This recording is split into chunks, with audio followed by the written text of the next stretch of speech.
The lawyer's voice was flat. "You get nothing. No hesitation, no pity, just the blunt cut of a blade." I sat there, back straight, hands folded, watching him slide the papers across the polished oak table. My wife didn't look at me. My children didn't either. They leaned toward my brother instead, smiles sharpened like knives, waiting for their share of the carcass.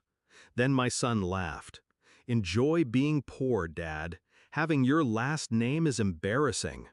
I heard his words. I tasted them, cold metal in my mouth. I didn't speak. I just clicked the pen, signed away the claim, and set it down. "As you wish," I said. Then I walked out.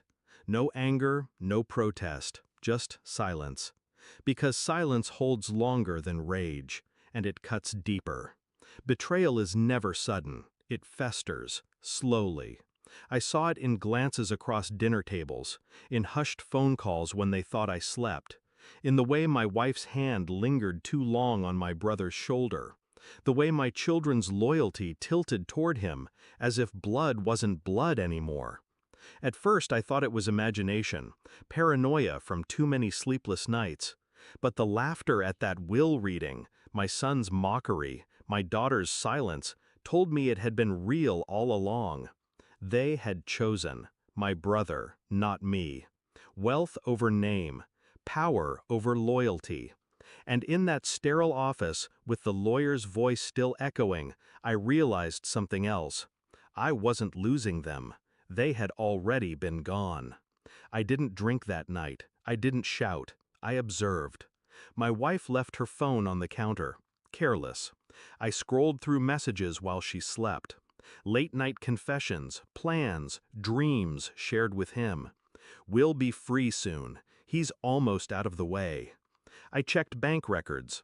Quiet transfers, funds siphoned toward accounts with names I didn't recognize but knew belonged to my brother's shell companies.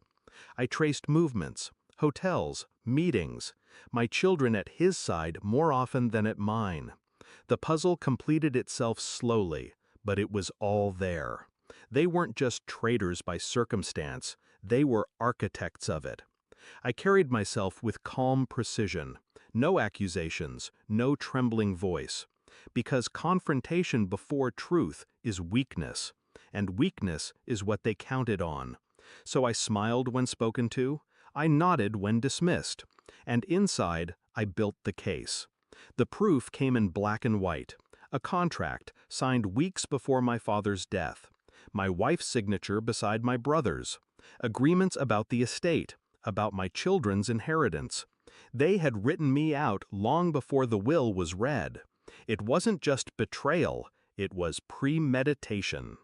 I left the folder on the kitchen table one evening, sat down across from her. She walked in, saw the papers, and froze. Her lips parted, her breath caught. Where did you?" I didn't answer. I just leaned back, folding my arms, watching the panic build. My silence pressed harder than any accusation. She reached for the papers. I didn't stop her. Let her see herself in ink. Let her recognize the cage she built.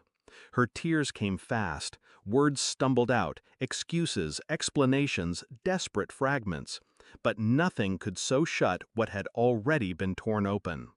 I packed a bag the next morning, quiet, unhurried. She begged, clutched my arm, promised change. I looked at her, expressionless. You already chose. Her face collapsed under the weight of that truth. I didn't shout, I didn't curse.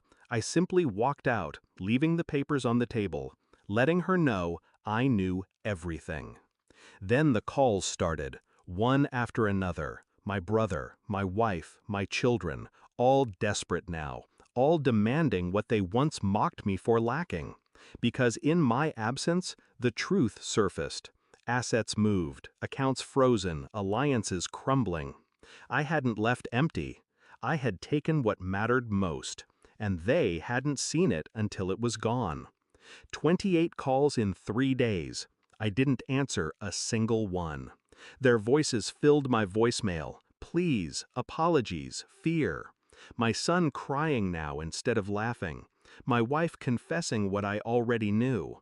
My brother realizing control was slipping. All of them clawing for me.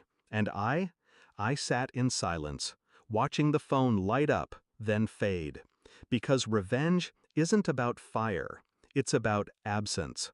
It's about teaching them that betrayal costs more than loyalty ever could. And in the end, it wasn't me who was erased. It was them. Thanks for watching. Don't forget to like, share, and comment. Subscribe now to Cheating Stories Insight World for more amazing stories.